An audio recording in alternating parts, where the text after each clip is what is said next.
To Maxine and to former Premier Joan Kerner and Mary Delahunty, who's here today, and guests, ladies and gentlemen, can I just say how fantastic the petition looks here today, and just the thousands and thousands of signatures that are on it.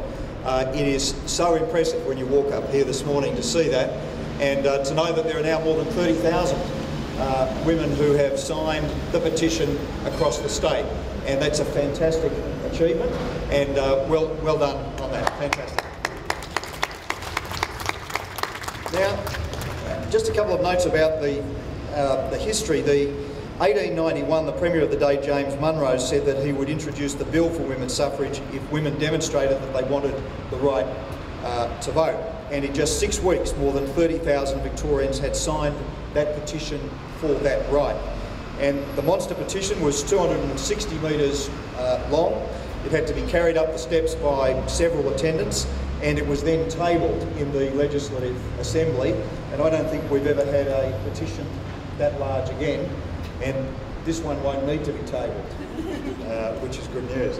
Now, one of the 30,000 signatories, one of those suffragists, was a young woman from Smith Street in Melbourne, and her name was Augustine Aird, and she is my great-grandmother.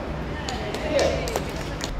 I confirmed that over the weekend with my mother. So Augustine Aird lived in Collingwood. She lived in Smith Street, and she's my mother's grandmother, and my mother said she had strong views about these issues, and that it would have been very likely that she signed the petition. And it just shows, I guess, the links that go back through so many families about what was a fundamental right and a fundamental issue for women to address back in that period. And Victoria really led the way, and the petition that's been signed was signed at the time, the 30,000. I'm really delighted that my great-grandmother, my maternal great-grandmother, signed that petition. The fact that suffragists had to fight so long to win for their rights in Victoria, longer than any other state, was certainly an indictment of the old Legislative Council. And this was the council that in 1898 invited a delegation of 300 suffragists to see its president, and then made them wait for 45 minutes while the MPs had after-dinner drinks. I'm pleased to say that these are very different days today in our Parliament.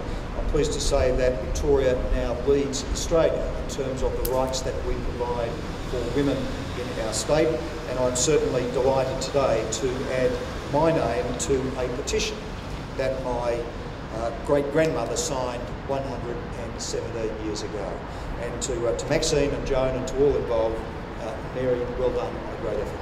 It has been a fantastic celebration this year, the centenary of women's suffrage, and on the 18th of November this year, it will mark the 100 years since women got the vote.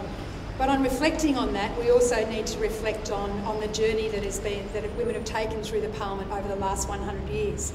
And although women got the vote in 1908, it wasn't until 1933 that the first woman was elected to the Parliament.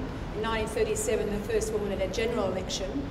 And think about this, when Pauline Toner was elected in 1979, there'd only been 5 women in Parliament before her.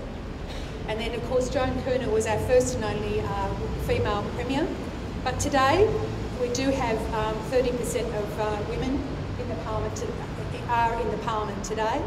And another statistic that I only learned last week, Premier, which I think is going to also surprise you, and that is of over the 150 years of this Parliament, the number of men that have been elected to the Parliament totals 1,658.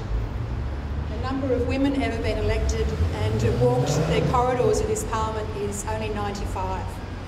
So we have only come a long way really in recent times, and that's something that is a credit to you and others like you who are supporting women into Parliament and supporting women getting into Cabinet. So it has been a fantastic celebration, and now we look forward to the next 100 years of women's participation in the Victorian Parliament.